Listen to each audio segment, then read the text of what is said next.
mấy bà thấy gì chưa? Thạch dừa nè, đó thấy chưa nè.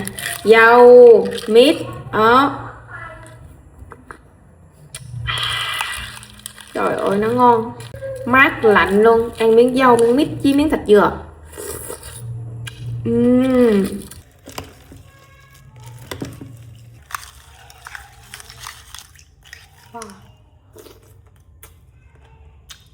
Đấy, cái thạch dừa nha.